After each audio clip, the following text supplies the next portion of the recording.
recording. I will signal to the court when there's 5 minutes left per speaker by way of this card, and I will also send a message via the Zoom chat function. Appellants, will you be using your 3-minute rebuttal? Yes. Thank you. The court now invites for the appellant to begin.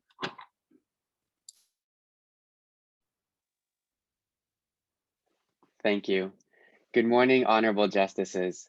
My name is Adam Walji. My colleague, Mr. Kassam, and I are representing the appellant, Ms. Armstrong, in the present appeal. Following a brief overview of the facts, I will discuss that in accordance with the common law, the trial judge did not err in his formulation of the standard of care. I will then proceed to describing how the trial judge did not err in determining what factually happened when conducting the standard of care analysis. Mr. Kassam will then address the question of whether the plaintiff had a duty to rule out non-negligent causes of the injury, and we'll end with a discussion on the appropriate standard of review that respectfully should have been conducted by the majority of the Court of Appeal for Ontario. On February 5th, 2010, the respondent, Dr. Ward, performed a laparoscopic colectomy on Ms. Armstrong. During this operation, he used a ligature device which uses electric current to separate and seal tissues. It is important to note that the thermal energy emitted by the ligature device can cause damage to surrounding tissue in close proximity of the device. And it was concluded at trial that close proximity was the distance of being within 2 millimeters of the tissue, and in this case, the ureter. Following the surgery, Ms. Armstrong experienced a blockage in her left ureter. The damage caused was so significant that it resulted in her kidney having to be removed. At trial, the trial judge ruled in favor of Ms. Armstrong, concluding that Dr. Ward had not met the standard of care. 4 expert witnesses and Dr. Ward himself testified at trial, and there was consensus that the standard of care consisted of identifying, protecting, and avoiding direct contact or close proximity to the ureter when using the ligature device.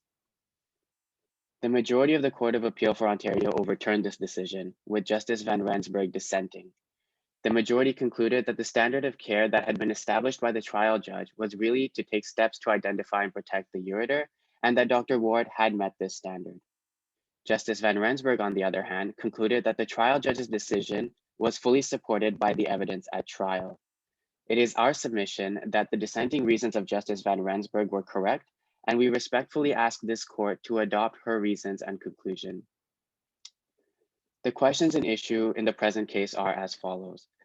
Did the trial judge err in his formulation and application of the standard of care, particularly with regards to the need to keep at least 2 millimeters of distance away from the ureter? Did the trial judge err by using factual causation as evidence when formulating the standard of care?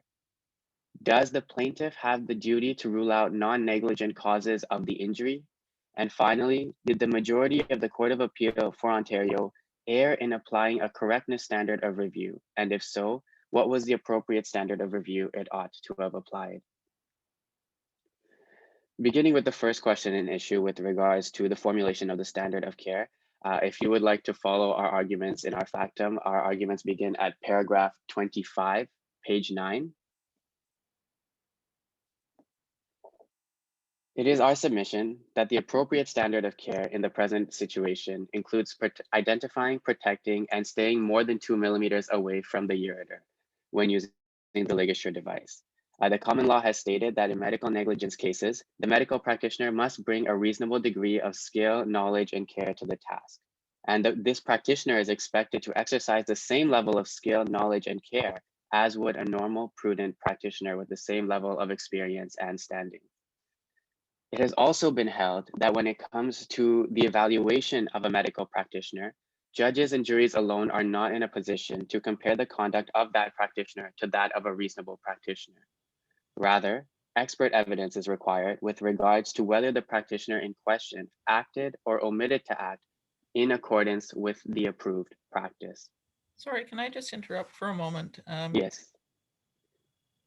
You said that the standard of care was to stay 2 millimeters away from the ureter. Isn't that the very issue that the majority of the Court of Appeal looked at? They said that was a goal. So how do you differentiate what the majority says from Van Rensburg, in the sense that you have two appeal court judges saying that was the goal, and that the steps were what went into ensuring you did try to stay 2 millimeters away. Sorry, not 2 meters. I suppose that would be a very big person.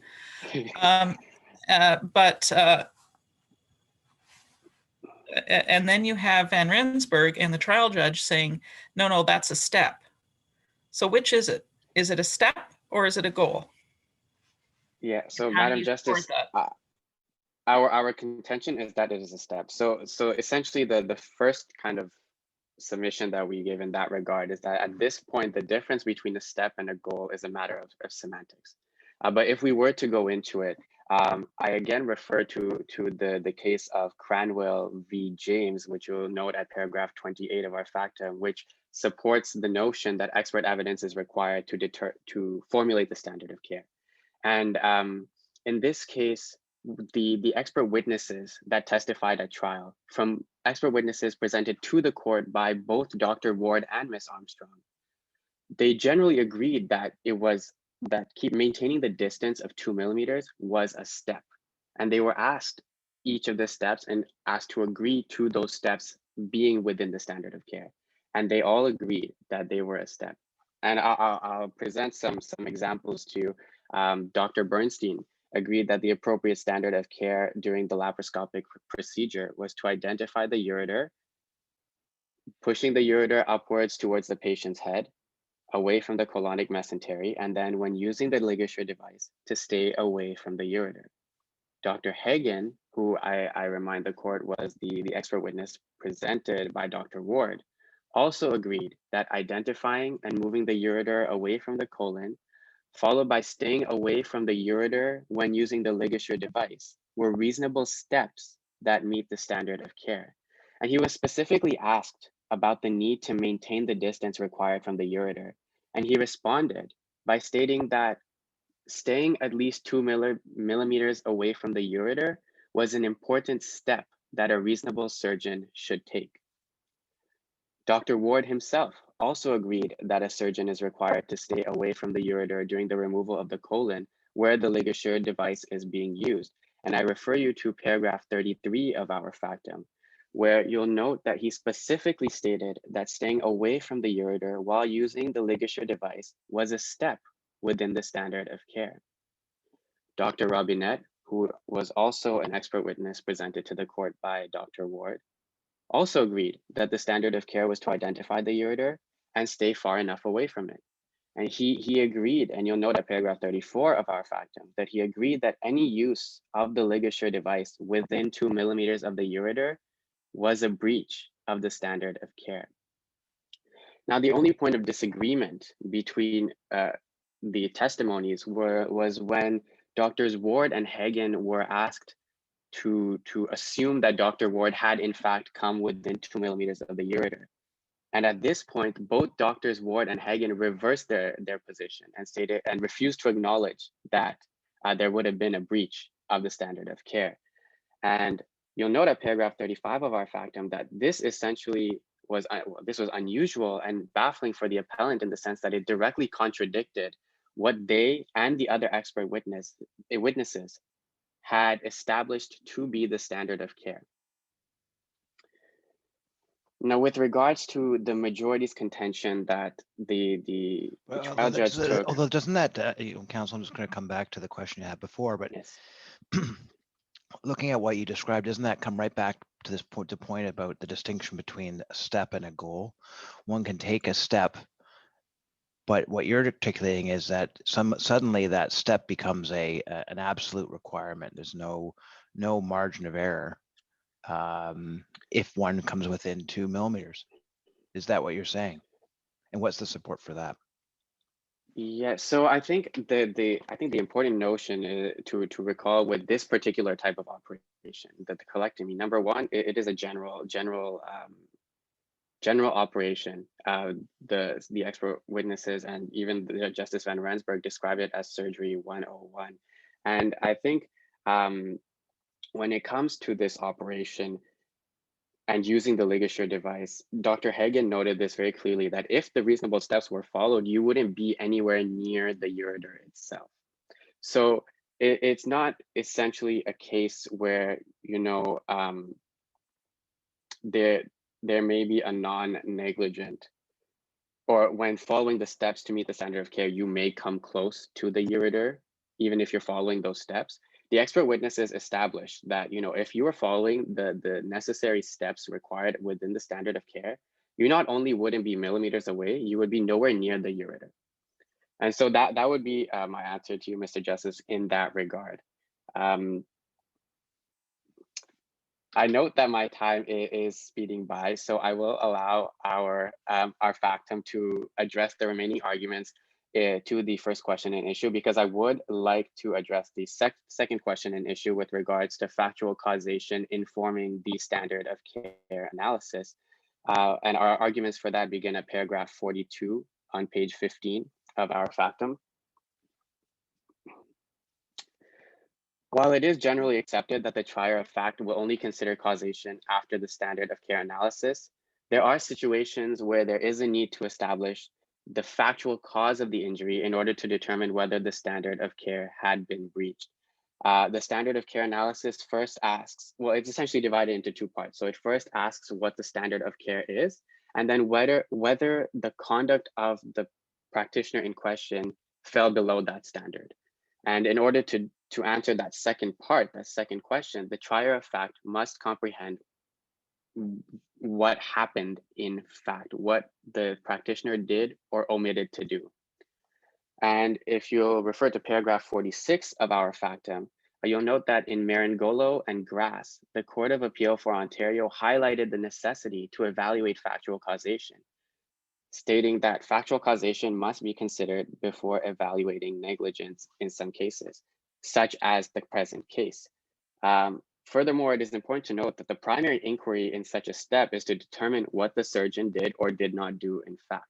The focus is on the act or omission. And as stated in Kennedy, the outcome to the patient itself is not relevant other than to determine what the surgeon did or did not do at this point in the analysis. And so while it is true that the but-for test for causation cannot be addressed until the standard of care analysis is complete, Justice Van Rensburg correctly noted that Marangolo, Grass, and Kennedy all support the notion that there are situations such as the present case where it is necessary to determine what happened so that a conclusion can be reached as to whether the standard of care has been breached or not. Furthermore, it is our submission that when answering the question of what happened, the trial judge was making a finding of fact.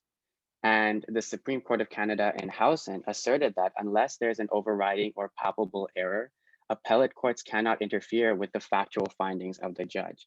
And while the trial judge, and while Mr. Kassam will be discussing the notion in more detail when addressing the question of the correctness standard of review, it is important to note that the trial judge made the factual finding that Dr. Ward did indeed come within 2 millimeters of the ureter with the ligature device. And based on the standard of care that was formulated, based on the expert testimony and the evidence at trial, the trial judge correctly concluded that Dr. Ward did in fact breach the standard of care. It is therefore our submission that the trial judge did not err in formulating and applying the standard of care, and that he did not err in analyzing what factually happened in order to determine whether there was such a breach.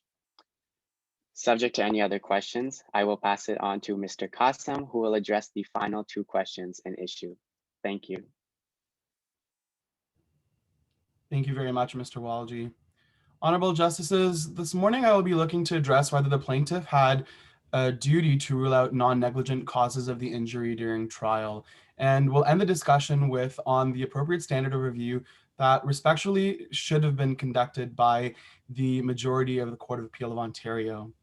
And it is our submission that the trial judge did not err in excluding the possible non-negligent causes, because matters relating to negligence usually require the analysis of non-negligent cases before the trial judge to determine breach of standard of care.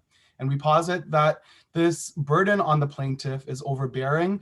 And as expressed by Justice Van Rensburg, the trial judge considered and dismissed the non-negligent causes presented to him at first instance. And Ms. Armstrong had no obligation to refute all non-negligent explanations, especially when none were raised at trial by Dr. Ward. And it is not up to the trial judge to hypothesize all non-negligent causes, rather appreciate the facts presented before him or her and rely on the expert witnesses. The majority of the Court of Appeal concluded that the trial judge should have found that Dr. Ward met the standard of care, noting that he had not ruled out the non-negligent causes of Ms. Armstrong's injury. Making reference to paragraph 52 of our factum, you will note the majority of the Court of Appeal's position on where the burden lies with regard to ruling out non-negligent causes. We argue respectfully that the majority of the Court of Appeal placed an unfair burden on the trial judge to rule out non-negligent causes when his or her job is to draw conclusions based on the facts and testimonies presented at trial, as was done in the present affair. That said, the trial judge did address and reject the one potential non-negligent cause of the injury raised at trial, and that was Dr. Ward's theory that the use of the ligature several centimeters from the ureter was the cause of the plaintiff's damage. And with Counsel, the majority— I'm just gonna ask a quick question there. Yes. So you're suggesting that the trial judge shouldn't be considering non-negligent causes in reaching their conclusions. Isn't that something that's required, though, in order to figure out whether it's more likely than not that the cause of the injury was the suture? So, for example, in a fire case with an automobile, for example, if you have a vehicle that's been consumed by fire, isn't it required that you need to figure out what potential other causes exist and rule them out to come to a conclusion? Particularly in cases like this, where the evidence as to what exactly it is that happened isn't necessarily possible. It has to rely on inference. Thank you very much. I think that's a very good question. And it is up to the trial judge to, as I mentioned, look at the evidence that is presented to him at trial and look at the facts while supporting his or her conclusion with the expert evidence that is provided at trial. But I'll refer you to paragraph 54 in our factum, where we see in R.V. Cloutier, and as supported by Justice Van Rensburg, that a trial judge must decide a case on evidence and only evidence presented at trial. It's not up to the trial judge to hypothesize and make a case on non-negligent causes for each party. And in addition, appellate courts have repeatedly stated that trial judges should not rely on information obtained outside the trial. And although a trial judge may reject the expert's opinion, you should not do so because of information that is obtained outside of trial, and which was not obtained by an expert, because the medical field in general is it is a field that requires a certain expertise, and not all judges are best fit to make these decisions without actually hearing from expert evidence. And likewise is in the case in this present affair. And I will be presenting precedents from across Canada that does show, in fact, that it is important to base your conclusions as a trial judge off of especially expert evidence, rather than trying to hypothesize and trying to piece together what exactly could have happened. And these non-negligent causes should not be hypothesized by the trial judge, because that is an overbearing burden and an unjust burden on the trial judge. Is that really the issue in this case, counsel? Like, was there any evidence led by the defense in relation to possible causes? And that's a very good question, Mr. Justice. And the reason why it is much harder for the plaintiff in this case to bring up or raise any non-negligent causes is because although the burden does lie initially on the plaintiff is unconscious at this point during the procedure. And therefore, it is the doctor that is best fit and in the best position to be bringing up non-negligent causes or other non-negligent causes that could have led to the injury that Ms. Armstrong faced. However, in this case, Dr. Ward did not raise any non-negligent causes that could even support his cases, that could shift the burden away from him or shift that standard of care away from him. Isn't that it? But the law you just quoted is law that relates to causation, right? So I'm familiar with that law. But if the defense does not, what's the impact? What do you say the impact is if the defense does not lead evidence in support of an alternative theory of what caused the injury? What's the implications for that? Thank you. And I think the implications of not having the defense raise any non-negligent causes is creating a very dangerous precedence. And by accepting the arguments of the defense and not applying this the standard of care strictly against Dr. Ward does create a very dangerous precedence, because it allows medical professionals in the future to be able to shift this burden away from themselves and to essentially— Well, counsel, I'm going to step in right there. They're not shifting the burden anywhere. The burden, you'd agree with me, lies with the plaintiff, in this case, to prove what happened, right? Sorry, would you be able to repeat that? The burden, the onus, is on the plaintiff to prove what happened. Do you agree with that? I do agree with that. Okay. However, in the circumstances in the present affair, it is also up to the trial judge to look at the facts and the circumstances that are presented to him. And the fact is that Miss Armstrong is in a vulnerable position because she is unconscious and cannot go through a procedure while she is conscious and is being Counsel, operated on. And so it's if very— I can just interject, surely you're not saying Miss Armstrong personally is the one who has to lead this evidence. We have no doubt that she was unconscious and probably doesn't have the medical expertise necessary, but she did hire experts. So would the plaintiff not have a burden of proving through their experts the likely causes, i.e. whether there was negligent or non-negligent? Is that not a burden for the plaintiff? And that's a very good point. At trial, we did look at the different expert evidence that was brought up by Miss Armstrong, and all of the experts did conclude that, as my colleague did mention, that this was surgery 101. This is a general, typical surgical procedure that should have had a low to no margin of error, according to Dr. Bernstein, because Miss Armstrong did not present any complications and was a normal patient. But counsel, that's the standard of care issue. Like what we're dealing with right now, frankly. So there's what it was the standard of care. That requires expert evidence. It's outside of the knowledge and experience of counsel and the bench. But this is a different issue. Isn't the issue right now who has the burden of proving what happened? And where does that onus lie? And does it, and what did did the defendants have any obligation to disprove the theory of the plaintiff on this? It's a factual question as far as I see it. We need expert evidence to assist us in this factual determination, but I don't see this as a question of what the standard is. We're just trying to figure out what happened to measure against the standard. So where do the onuses lie?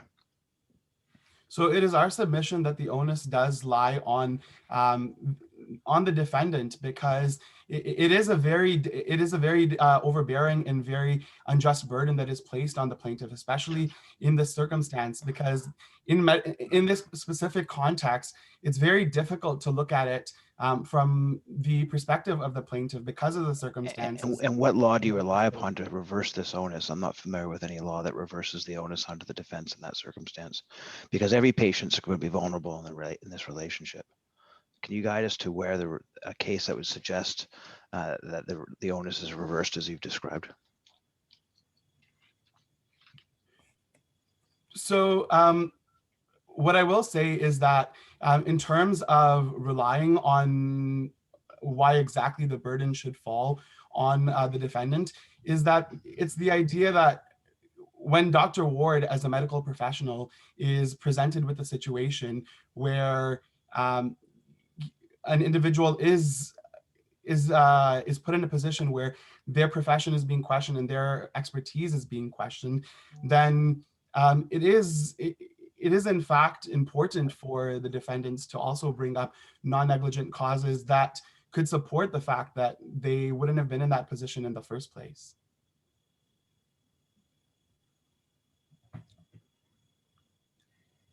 So if you'd allow me, I will move on to the question on the standard of care that should have been applied. And it is our humble submission that with regard to the standard review at the Court of Appeals, the majority did err in its application of the standard of review applicable to decisions on appeal by not applying a mixed approach as suggested by the Supreme Court. And the standard of review approach has been repeatedly upheld by the Supreme Court of Canada.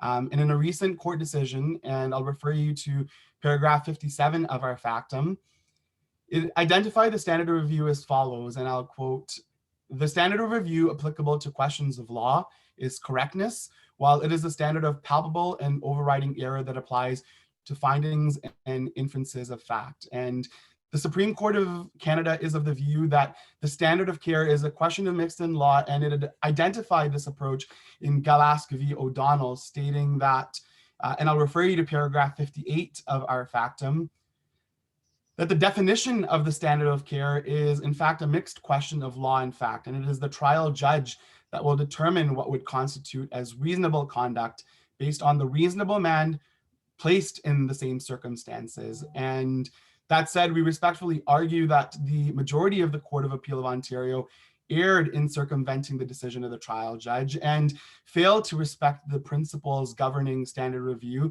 and especially deference that should be owed to trial judges. When it comes to mixed fact and law and questions of mixed fact and law, is there not really sort of two types of tests? One is that you can separate the question of law from fact, and therefore you can answer it with correctness, and so that you have that standard. The other is where you have an inextricable link between the two. You can't define a question of law within the fact. It's very hard. Do you know which this is? Would you be able to repeat the question? Because if it's more fact than law, then is it not perhaps one that's more palpable and overriding? In other words, if it's inextricable, is it not just when the test, not just when it runs to the heart of the case, that you override, that the Court of Appeal would override the trial judge? So it's more palpable and overriding versus correctness. I mean, which do you find this to be? Is there a question, because you've defined in your factum questions of law which would be reviewed on correctness, and now you're saying that we should define it on another basis. So are you saying that those questions of law that you've now set out really are so bound up in the facts that they're not to be considered, and that it really is this is just a factual determination in this case?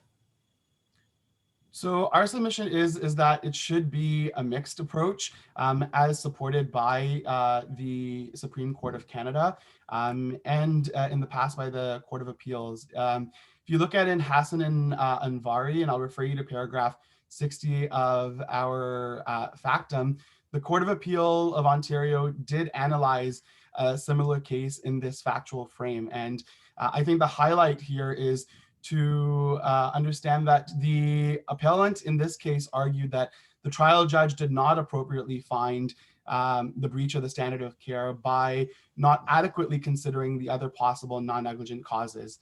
And the Court of Appeal refused to overturn its decision, since the trial judge had indeed considered all of those non-negligent causes, and based on evidence had dismissed them and accorded the deference to the trial judge for this analysis. And okay, in those cases, there is a question of mixed fact and law, and in those cases, wasn't it decided that the question of law was so interwound with the facts that you couldn't really set out an individual question of law? In this situation, it seems, based on your own factum, that we have a very different scenario before us, in that you've been able to articulate not just factual concerns, but actual legal concerns, where the standard would be correctness, not overriding palpable error. I'm not sure if I'm making myself clear, but where it's a distinguishable legal question, then isn't the standard correctness? So in this case in particular, it is our submission that if there is no palpable and overriding error with respect to the underlying facts that the trial judge relies on to draw the inference, then it is only in the inference drawing process itself, if it is in fact if there's palpable error in it, that an appellate court could interfere with the factual conclusion. And appreciating in full the Supreme Court's description of the appellate court's role, a court of appeal cannot overturn the trial decision simply because it takes a different view of the evidence, and the findings of facts and the drawing of evidentiary conclusions is the province of the trial judge, and was as so eloquently stated by Justice Van Rensburg. And I'm seeing that my time has elapsed, so I will defer to the moderator at this time to Thank you, counsel. The court now invites the counsel for the respondent to begin. Good morning, justices. My name is Jennifer Linde, and I'm here this morning with my co-counsel, Valérie Tremblay. We represent the respondent in this case, Dr. Colin Ward. As you're aware, this appeal raises two key issues regarding the appropriate standard of care and the appropriate standard of review to be applied in medical negligence cases. In our submissions today, my co-counsel and I will demonstrate the majority of the Court of Appeal of Ontario correctly reversed the trial judge's decision and did so using the appropriate standard of review. I'll begin by discussing the requisite standard of care for medical negligence in Canada and the role of causation in the standard of care analysis. My co-counsel will follow with the plaintiff's duty to rule out non-negligence causes and the appropriate standard of care to be applied in this case. I'll be making three submissions this morning.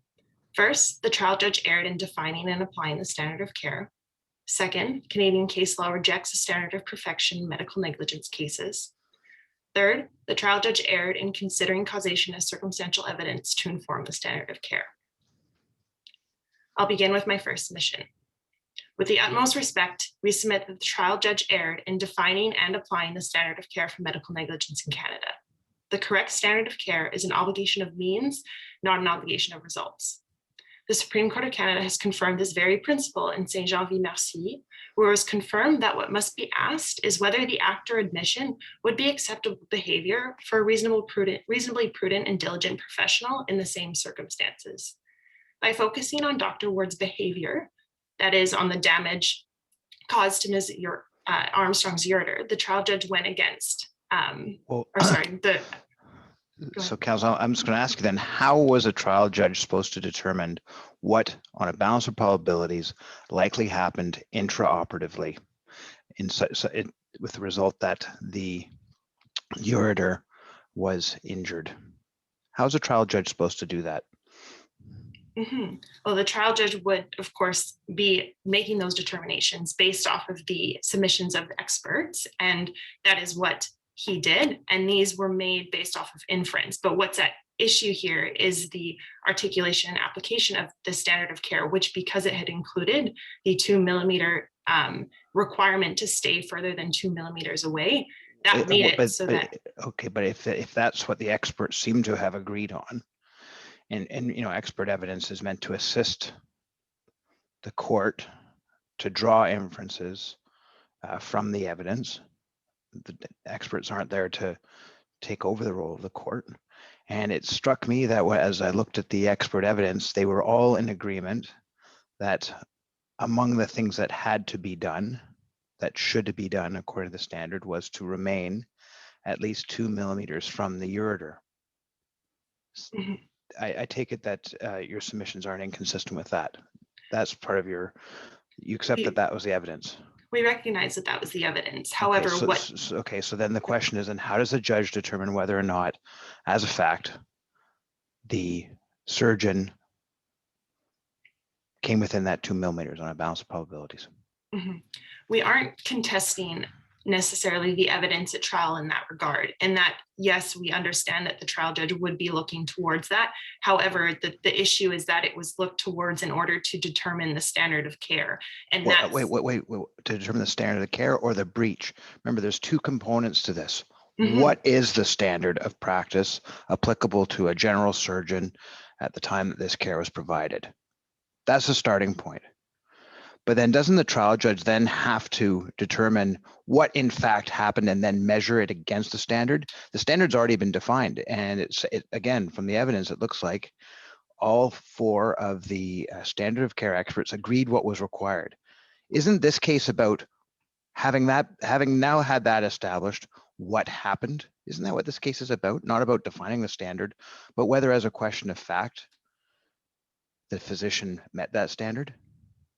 I would respectfully say that the case is about how the standard of care was applied. And so therefore the determination of how the injury had occurred, while indeed relevant, was analyzed in the wrong part of the test. It was analyzed at the stage where the trial judge had determined the appropriate standard of care. But as we submit that staying further than 2 millimeters away from the ureter is the goal that a prudent surgeon would seek to achieve, not a step that they would be taking. They must take, and as the majority of the... But the trial, though, I know what the majority said at the Court of Appeal, but isn't it what the standard of practice is a question of fact informed by expert evidence, right? Yeah, and so go ahead, Councillor. No, we recognize that there are a number of steps to be taken in order to ensure a successful surgery, and there are steps that a reasonably prudent surgeon would take in those scenarios. And like put simply, a prudent surgeon would identify the ureter through vermiculation, move it away from the colon before proceeding with the procedure, and continuously recheck the location of the ureter by periodically repeating the vermiculation. And that is the standard of care. And those are exactly the steps that Dr. Ward took. And that's actually what the trial judge recognized that Dr. Ward took. But also, wasn't there more? Didn't the trier of fact, the trial judge, find that the standard required the surgeon to stay beyond 2 millimeters from that structure? Yes, yeah, and that was before determining what actually happened. Yes, and based off of the expert testimony, that is what the trial judge concluded in that regard. But so then doesn't the analysis just become what happened after that? I would respectfully disagree, because it's on appeal, because this is a question of law because of the misapplication and the misidentification of the standard of care, which is why we're at this stage. It's not necessarily a question of what happened. In fact, the facts in that regard aren't necessarily disputed. Dr. Ward recognized himself that while he believes he stayed 5 centimeters away from the ureter the whole time, if he had come closer, it would have been an error. And while it would have been an error, it would not have been a breach of the standard of care, because the standard of care should not have been articulated in the way that it was, which means that it should not have included that element of avoiding staying further than 2 millimeters away. And if it was just the steps that he took, which is protecting or isolating, protecting, ensuring, continuously checking throughout the procedure the location of the ureter, which is what he did, then he did not breach the standard of care.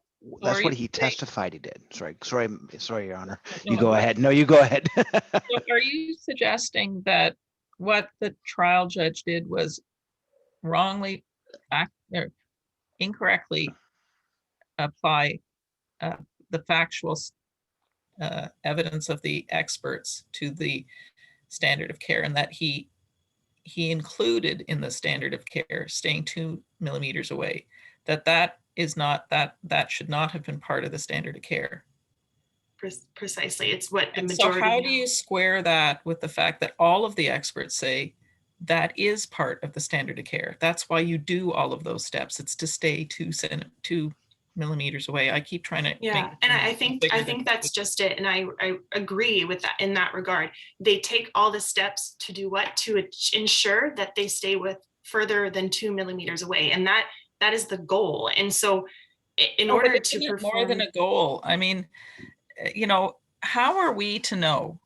The idea is that they, and I can't remember the term and I apologize, but they constantly, the surgeon is constantly to be checking to see where the ureter is by poking at it and seeing that it's some jelly-like response. what if the surgeon, gets caught up with what they're doing and doesn't do that at the right time and nicks the ureter? How are we ever to know that? Because the surgeon doesn't know, because he didn't do it. So he doesn't know that he was too close to the ureter. So we'll never actually know what actually happened. All we know is that he's supposed to stay 2 centimeters away. And in this case, he didn't. The steps that he does that are yes, those are the steps, but he says he believes he did those steps, but clearly he didn't, because if he had, we would have been 2 millimeters away and this wouldn't have happened. So I don't understand how you can swear that the trial judge was wrong in saying that the reason you do these steps is to try and stay 2 millimeters away. That is not a goal. That's a step. That's why you're doing all of this. You have to keep 2 millimeters away. That's the test. And I That's think the that standard of care. in the How description, you do it, you could do it with a yardstick. It really doesn't matter as long as you stay 2 millimeters away. and in that description you provided, you mentioned that that physician in that case would not have done the continuous checking that would have been necessary in order to ensure that he or she stayed further than 2 millimeters away. What we submit and what Dr. Ward has testified and what the trial judge recognized is that Dr. Ward continuously throughout the surgery was checking the location, was ensuring that it was far enough away. And like I had mentioned, while he does not believe that he did it, based on the evidence at trial, we must conclude that at a certain point, it very likely came within 2 millimeters. We're not contesting that. What we're contesting is the articulation of the standard of care that made it so that it imposed essentially a standard of perfection, because no matter what scenario, whether the physician brought it in unintentionally, intentionally, accidentally, whether it was no matter what the circumstances. But counsel, no physician intentionally harms a patient intraoperatively. It's always going to be, there's always going to be an element of inadvertence or lack of intention. But isn't the I think that the challenge here is there's 2 elements to this analysis. The first is, what is the standard? And what the trial judge found as a fact based upon expert evidence was, this isn't a guideline. It sounded, essentially all the experts agree is a bit of a rule. Don't get within 2 millimeters. And in the specific facts of this case, there were no contraindications. There were no complications in the sense of an abnormal anatomy or other things that would take the surgery out of the routine for this surgeon. So again, I come back to it. How is this a misapplication of the law? Kritz and Sylvester's properly quoted, and frankly, the test is applied correctly by looking at what would a reasonably prudent surgeon do. And all the experts were in agreement. Isn't the question now, in this case, what happened? And I think that is where we would disagree on that point, because I believe that the question is not, well, indeed, what happened is pertinent. It's not going to answer the question of what the appropriate standard of care was. Well, I'm not saying it was. That's just my point. The appropriate standard, the expert said, this is what, before you go in, before you even start the surgery, you have to do certain things. And among the things all these surgeons say they knew, they have to stay 2 millimeters away. So we know that that's the standard. Now, doesn't the trial judge then have to determine as a fact what happened intraoperatively to determine whether or not that standard was met by act or omission? Yeah, I do agree. And it's, I think that's the crux of this, is that in determining that standard of care by using. Not the standard of care. No, I whether it recognize was that met. it's the breach, whether that's the breach, but the facts and determining that breach should have been the expert testimony at that stage should have been taken into account in determining the breach, not in determining the standard of care, which is why, based off of the articulation that the trial judge had given, it makes it particularly difficult for him to use that, I suppose, expert testimony in that original articulation. It should have been done in the breach. And I'll just move briefly, I know I'm running out of time, to our third submission, that the trial judge erred by conflating the standard of care analysis with the causation analysis in this case. And it's of course interrelated with the first point, but a trial judge must determine whether the defendant has breached the standard of care before turning towards the issue of causation. And of course, in this case, causation was conflated, which is why that discussion of what happened is becoming so interrelated, is because that it was not separated appropriately. And the trial judge had engaged in a kind of circular reasoning that would render this causation inquiry ineffective by defining the standard of care in a way that implied absolute liability should any injury occur during Ms. Armstrong's surgery. And we contend that causation should only be used as circumstantial evidence to inform the standard of care in very exceptional circumstances. And while our friends mentioned Marignolo and Grass, where the trial judge had to analyze the injuries of the plaintiffs out of necessity, the trial judge in our case focused on the injury because of his misidentification of the standard of care. And I will just now conclude by reiterating that the requisite standard of care in medical negligence cases in Canada is an obligation of means, not an obligation of results. And only in rare and exceptional cases should causation be used as circumstantial evidence to inform the standard of care analysis. And subject to any further questions, I'll yield my time to my co-counsel to speak to the remaining issues. Thank you, counsel. Thank you. Good morning, justices. I will address the two remaining issues, the first regarding the standard of care for the inference of negligence, and the second with respect to the appropriate standard of review. First, we respectfully submit that the majority did not err when stating that the plaintiff has a duty to rule out non-negligent causes when invoking that negligence is the only explanation possible for the nature of the injury suffered. The majority of the Court of Appeal held that where a plaintiff argues that negligence can only be the sole explanation for the wrong suffered, the plaintiff must be able to demonstrate that it is indeed the one and only explanation by striking out all other non-negligent explanations. This statement relates to the doctrine of res ipsa loquitur. This is the principle that the occurrence of an incident implies negligence. The doctrine allows the plaintiff to meet their burden of proof with circumstantial evidence by proving that the harm would not ordinarily have occurred without negligence, as there are no other plausible explanations. When invoking the doctrine of res ipsa loquitur, it does not affect the burden of proof, as it does not shift to the defendant. As stated in Fisher v. Waller by the Alberta Court of Queen's Bench, which we quote in paragraph 26 of our factum, the doctrine is applicable where the thing that has caused the harm in question is within the control of the defendant and could not have been caused without negligence. In this case, the plaintiff has suffered a total loss of vision in one eye after the globe of the eye was perforated by the needle used to administer a local anesthetic block prior to a cataract surgery. The plaintiff had failed to show that the perforation injury would not have occurred without negligence, and the evidence clearly established that the injury could occur without negligence. In the present case, the plaintiff did not establish that the injury could occur without negligence.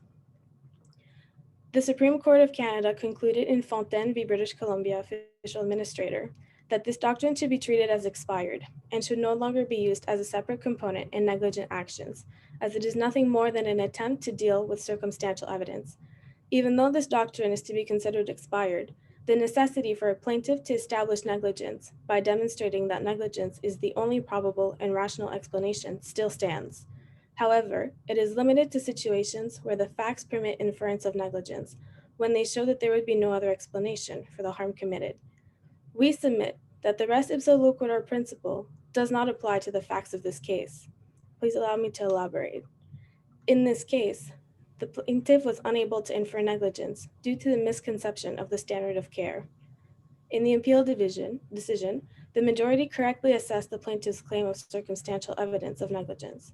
Justice Paciocco explains at paragraph 64 how, given the trial judge's misconception of the standard of care, he had to resolve what happened, so whether the ligature was deployed within 2 millimeters of the ureter, based on the evidence accepted by the trial judge. When applying this doctrine to the case at bar, the plaintiff would still have the burden of proving that the harm could not have happened without negligence on the part of Dr. Ward. This is supported in Hassan v. Anvari, mentioned at paragraph 28 of our factum. This case comes in 2003, 5 years after the Supreme Court of Canada's decision in Fontaine.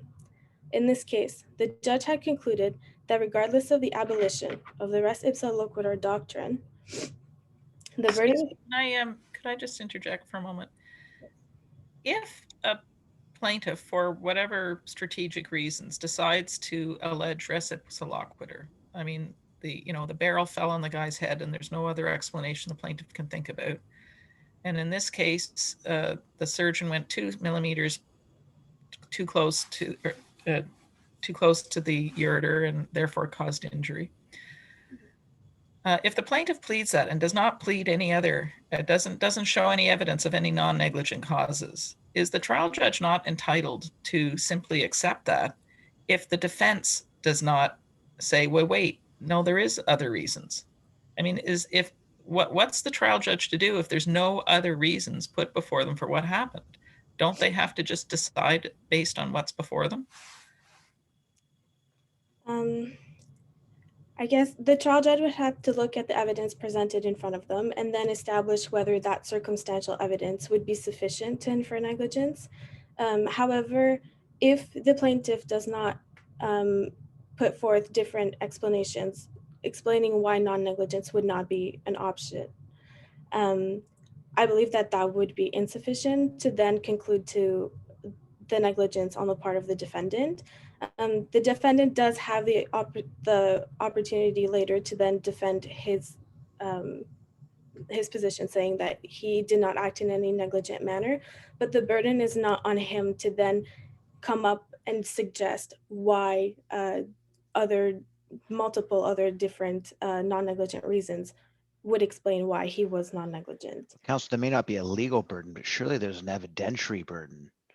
And I think that's what my friend is referring to, which is, sure, there's the legal burden of proof lies with the plaintiff in these circumstances, but if they lead evidence sufficient for the court, in this case, with the assistance of expert evidence to infer what happened, isn't there an evidentiary burden now on the defendant to lead evidence with which the trial judge could then possibly make a determination that it was this alternate cause, a non-negligent cause?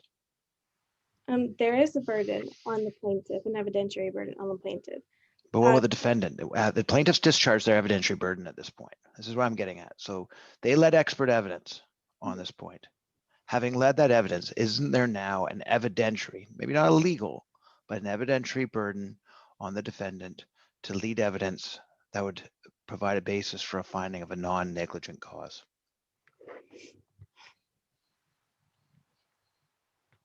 So we submit that in this present case, they did not meet that. Their expert testimonies did not show any non-negligent theories. No, I know they didn't. They showed a negligent theory. What I'm saying is, having led evidence through their experts of a explanation for the injury that was tied to the acts or omissions of the surgeon, isn't there now an evidentiary burden, not a legal onus, but an evidentiary burden on the defense to lead evidence in relation to non-negligent causes before the trial judge can start considering those? I'm sorry, are you asking me if the burden was now transferred to the defendant? Yeah. Yes. So in this present case, the burden was transferred to the defense since Evidentiary burden. Yes, since the plaintiff did not present any non-negligent evidence or explanations. You're not saying they have to either, do you? No, we're saying they shouldn't. We're saying that the burden should never transfer to the defendant. It should No. With the plaintiff, you're not saying the plaintiff has to lead evidence of non-negligent causes, are you?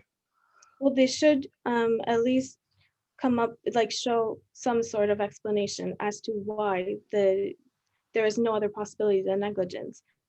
And to be able to show that there's no other explanation than negligence. Why is that? Isn't there onus on a balance of probabilities, which is just a more likely than not?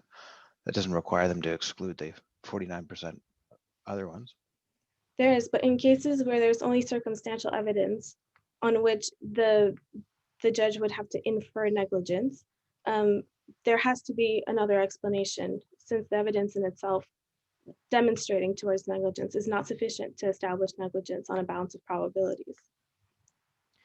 So counsel, are you suggesting that the plaintiff bears the burden of proving their case while also disproving the defendant's case by raising the arguments the defendant ought to have made and then disproving them? Isn't that asking the plaintiff to do both sides? Isn't it the defendant's job to present an alternative conclusion? No, So what we're saying is that to be able to infer the negligence, there needs to be an explanation as to why non-negligence is not an option. Correct. But I'll just pause you there, counsel, because I think the plaintiff did that. They showed that there was a reasonable and plausible explanation for a balance of probabilities, and I think that's what my my other judge is suggesting, is that they've met that burden already. The question is, does it then lie on the plaintiff to come up with alternative conclusions on behalf of the defense, just in case, and then rule those out so the court can be satisfied there isn't an alternative explanation? Or is that the job of the defense to raise other explanations to say, listen, there isn't a breach of standard of care because this is how it could also have happened? So what we're saying in this case is that the evidence, when applying the proper standard of care, does not lead to being able to establish negligence on a balance of probabilities. So what we're saying is that in these specific cases, the burden does fall on the plaintiff to then establish why non-negligent causes are not possible. And it is after that that the defendant would then counter that by establishing how his actions were non-negligent also. We're not asking the defendant to rule out every single non-negligent option. We're asking the plaintiff to submit non-negligent causes in a reasonable manner. We're not asking for the plaintiff to have to establish 100 different reasons why the power outage or anything. We're asking that they present something within reason as to why non-negligence is not an option. What law are you relying upon, counsel, to support the proposition that the plaintiff needs to lead evidence on alternative theories of causation in addition to their own, which would show liability? What law are you relying upon to suggest that that burden goes that far? So we're relying on Kassam v. Anvari. In this case, as I mentioned before, the court clearly stated that the burden of proof is on the plaintiff to prove that negligence is the only probable case by establishing non-negligent explanations and then striking those out to then prove why negligence is the only available explanation, in which then you can infer negligence. So that's the law that we're referring to. Which passage in that case says that you have to go that far to rule out, the plaintiff has to rule out non-negligent causes where those causes haven't been led by the defense, either through cross-examination of the experts or in their case in chief? I'm familiar with the Hassan case. I'm not sure it says that they carry this burden absent alternative theories being put forward by the defense. So they mentioned this at paragraph 9 in the Hassan case. And what does that passage say? So he states that the onus is on the plaintiff to prove that negligence by the defendant caused the plaintiff's injury. The onus may be satisfied by circumstantial evidence that would always allow an inference of negligence to be made, unless the defendant negates the inference with an explanation that is at least as consistent with no negligence as with negligence. Exactly, that's what I'm getting at. So that law suggests that the plaintiff can discharge their onus by leading it, and then there's an evidentiary burden that shifts the defendant. So is there a case that supports the proposition you're telling us today, which is that there seems to be a positive obligation on the plaintiff to disprove alternative theories of causation absent a theory being advanced by the defense? Is there a case that supports that proposition?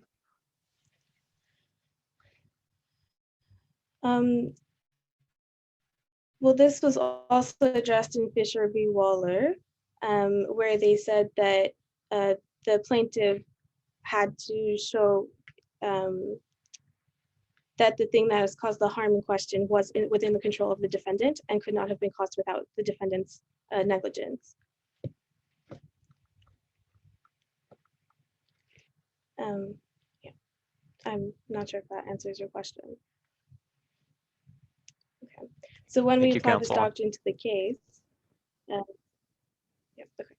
When we apply this doctrine to the case, the plaintiffs would still have the burden of proving that the harm could not have happened without the negligence. That's our submission. So Canadian case law clearly shows that the burden is still on the plaintiff to establish presence of negligence before then the defendant attempts to demonstrate in what way his actions do not constitute negligence. So moving to the second issue at bar, we submit that the Court of Appeal did not err in applying the standard of review of correctness and not that of reasonableness. Due to the important question of the law that arose from the trial judge's decision, as the trial judge erred in his definition of the proper standard of care, this amounts to a question of law. In cases such as this, the trial judge is not entitled to the same level of deference on a question of law and appeal. This was confirmed in Hussein v. Nicolaisen, a Supreme Court of Canada decision, cited at paragraph 30 of our factum. In this case, the court had confirmed that the appellant court is free to replace the opinion of the trial judge with its own, thus the standard of review applicable in this case is that of correctness. In addition to this question of law regarding the applicable standard of care, a mixed question of fact and law is also present at the case at bar. So we do submit that in questions of mixed fact and law, where findings of negligence should be accorded with great deference, except for those in which it amounts to an incorrect statement of a legal standard. As there is a palpable and overriding error in the definition of the standard of care, we respectfully submit that this issue should not be treated with deference. It is for all of these reasons that we request that the Court of Appeal of Ontario's majority decision be confirmed and that the appellant's actions be dismissed with costs awarded to the respondent. Subject to any further questions, this concludes my submissions. Thank you. Thank you, counsel. The court now invites counsel for the appellant to begin their three-minute rebuttal.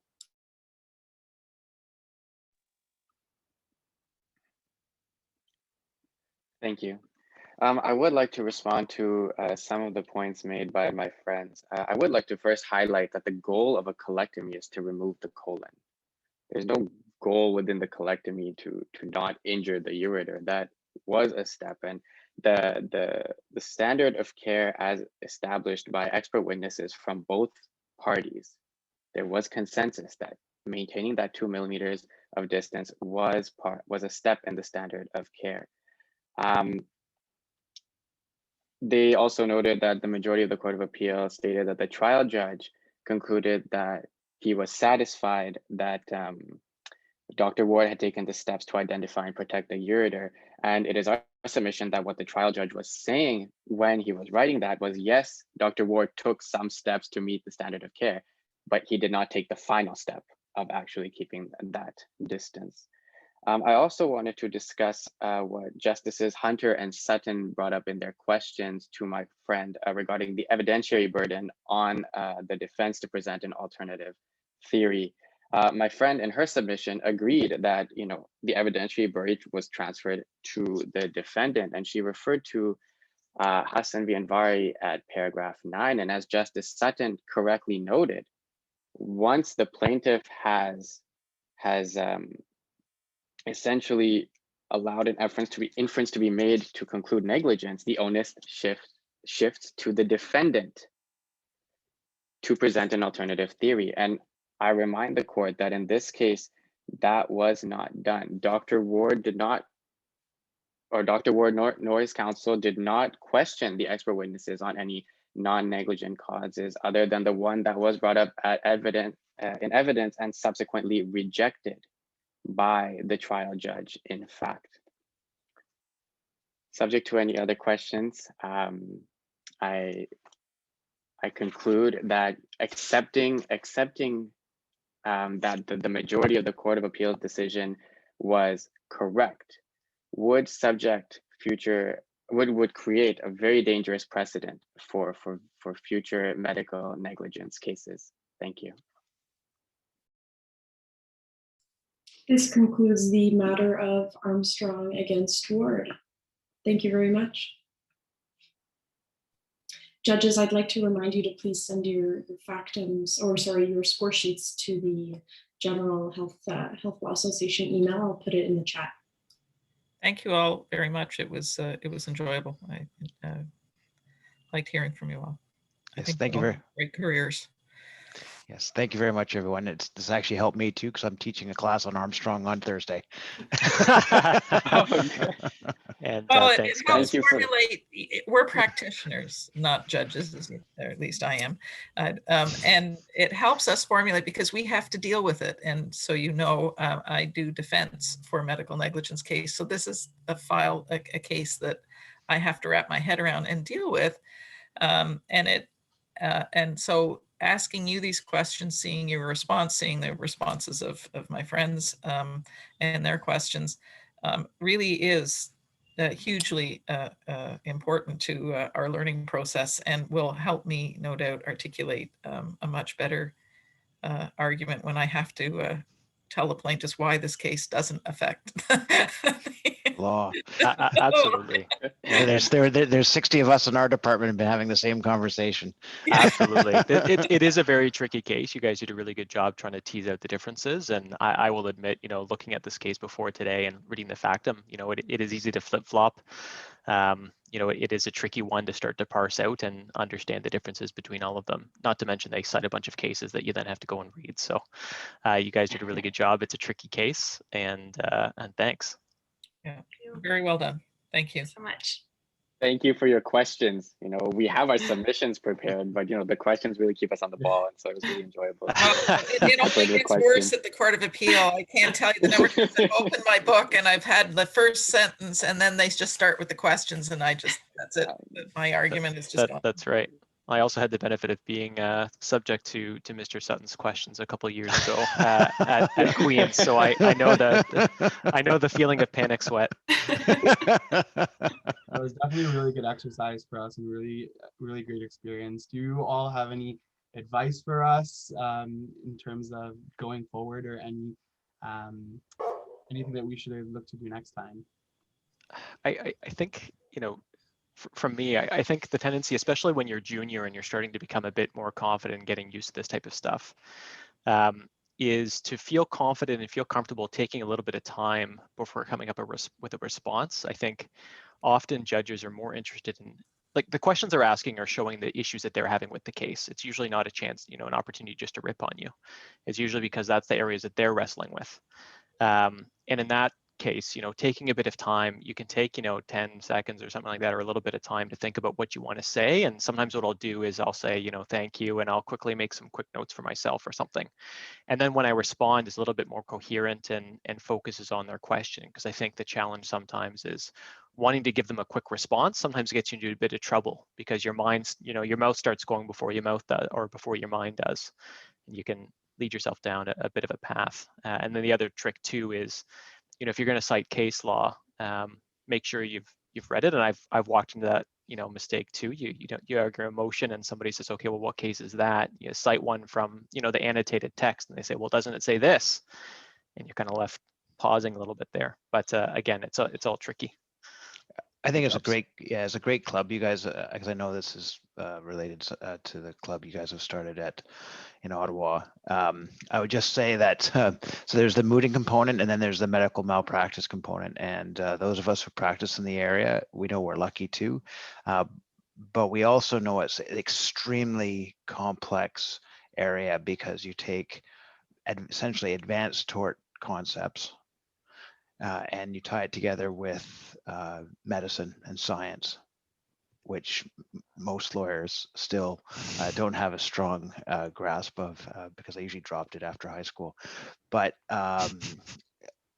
it's an area where my one piece of recommendation would be, and this sort of picks up on what John said, is you need to know this law cold. And if you guys do things at your clubs beyond, I guess it's hard to be social in COVID times, but among the things you should think about is really seriously discussing and even getting, inviting profs or others to come talk to you about these key cases, because they are complex areas of the law that, if you are interested in this area, requires a lot of effort to really fully understand. The other thing that I suggest is I started out as a bit of a windy career path, but to think about if you want to practice in this area of law, and John pointed out, say, motor vehicle analogy, sometimes you have to break it down to the court in simpler ways, and draw from law and examples in other in analogous situations that are just easier to understand in an everyday sense. And so early in your career, it's not a bad idea to kind of get your feet wet in a variety of other little areas, so that you get on your feet in trial, because you're not going to ever run a medical negligence trial on your own, but you will run a motor vehicle trial on your own in the first 5 years. So try to get some experience in other areas. That doesn't mean so you know, your interests might be in medical negligence, and by all means pursue that, but don't necessarily ignore the opportunities that other areas of law can give you to get on your feet, to learn how to argue a case, which is absolutely vital. But more importantly, it helps you later because you can draw on analogies that are very simple, and areas of law that then just make it sort of conclusory that it should be applied in the more complex area. Because medicine is always sort of colored by, you know, voodoo. We don't really know what happens, but we all know what happens when somebody goes through a red light. So if you can make an analogy to that, then the court will go, oh, okay, I understand. So in this case, you know, the 2 millimeters, maybe it's like, well, he was coming up to the intersection. You know, this is like the surgeon who's driving the car, you know, or the driver that's driving the car, the keeping within the 2 millimeters. He's coming up to the intersection, and yes, he's about to apply his brakes, and that's all part of the standard of care, but he doesn't do it in enough time to stop going through the red light. He's still liable. You know, that's not a perfect analogy, but you see, but if you say it like that, then that whole argument about whether it's the 2 millimeters is a goal or a part of the requirement is just simply a part of the test is taken away, because it's like, oh, I get it. You know, it's kind of a, I don't know if I'm making any sense, but No, for sure. But trying, so if you do, Well, I'm gonna use that analogy in class on Thursday. So if you do that sort of work, and so I think we all 3 of us here have come up through the ranks doing a variety of other things, and that helps. One, it keeps your skills sharp. 2, it's interesting, but it gets you on your feet, and then it allows you to bring common sense principles. And I find sometimes in the complex cases, I deal a lot in products liability, people get lost in the trees, and lawyers love, and they get lost in the science of it. And really it comes down to these very small little issues. And when you point it out to them, they go, oh, is that all it is? You know, I mean, I often say a lot of hospital cases are literally, you know, cases against hospital are literally like the janitor in the bathroom cleaning the floor. It's a tick off sheet. You know, did you check all of this? And if you didn't check, and those of us for the doctors are happy for them to do that, because then we can. But you know, when I said that, did I ever get a lot of pushback? Oh, it's a lot more complex from that. I'm like, no, it's not. The nurse didn't tick off, so you're telling me she's liable. You know, but when you do things like that, when you say it's basically like a slip and fall on the janitor, then all of a sudden it takes the mystery out. And a lot of medical cases are full of mystery, and don't kid yourself, both plaintiffs and defendants will rely on that mystery to bamboozle things. So you want to get into the heart of it, and going into other cases and learning how to stand on your feet and think creatively on the spot really helps. Which takes some time too, so don't worry. Yeah, I still remember vivid panic. And sometimes still we'll have those moments, and I think that's part of the benefit of doing a lot of kind of quick little discoveries, and you know, having challenging opposing counsel and getting through all the type of stuff that's going to reduce the stress level while you're in the hearing. And I think that's kind of the goal of the first couple of years, is you get to a point where, you know, somebody throwing a question at you or being a little ridiculous isn't going to phase you, and you can think a little bit more clearly during You know, it's a little bit like, you know, your second year of law school. You're not so scared about being asked a question that you're not sure how to respond. That doesn't phase you as much, and you have the mental capacity to think about a clear answer in your response, and it's a little bit similar. And I do, you know, it's called the practice of law for a reason, and I've been at it now for a little over 30 years, and I haven't mastered it by any stretch. So, you know, as you could tell from my questions. So don't feel ever intimidated or whatever. We all sort of struggle at times, and sometimes you look for something and you can't find it. It's always good to bounce ideas off of other people, and you'll find that the bar is more collegial than you think. It was funny. I was talking to somebody in the finance industry, and they're like, "Oh, it's so competitive in finance. It must be even worse in law." And I'm like, "Not really," because I can go out of a courtroom having just fought with the plaintiff's lawyer about what we believe, and that, and then turn around to them, have lunch, and start talking about another file, and saying, "I'm having this trouble understanding the law on this," or I can't quite put my head around the facts. And of course, you know, you're not necessarily talking them about specifics, so that you're not disclosing anything, but you're kind of talking to them in general, and they'll give you their full help, even though it may be against the, you know, like the things that bind us are so strong, and the willingness of the bar. How many other, you know, organized people out there will go out of their way to help you, but I've never found a lawyer that isn't. So you're welcome to the profession. We're all here to help you at any time, and don't ever be afraid to reach out to any one of us. All of us have been here not by the virtue of our own abilities on their own, but through the assistance of others. Nobody in this kind of area makes it all on their own, and I think the reason that we stay in it, at least for me, is we find a group of people we really like working with that kind of lift each other up rather than trying to be excellent all on our own. Which includes the joy of speaking to you guys and watching you guys go through this stuff too. So it's a benefit to us too. So thank you. And to the organizers, great organization too. I can't believe this is like, when I saw all the materials, I thought, wow, very fancy. This thing must have been established a very long time ago. And I realized, wow, this is new. So good job on that side too. On that note, I think I will go have breakfast. Thank you Thanks, so guys. much. Good job. Have a great Sunday. And I did all this before my first cup of coffee, so you know. Wow. Good job, Your Honor. Exactly. It's okay. I did it at 5:30 in the morning because of time zone difference. So we're all good. Getting your billables in early. Good for Yeah. you. There you go. Excellent. Oh,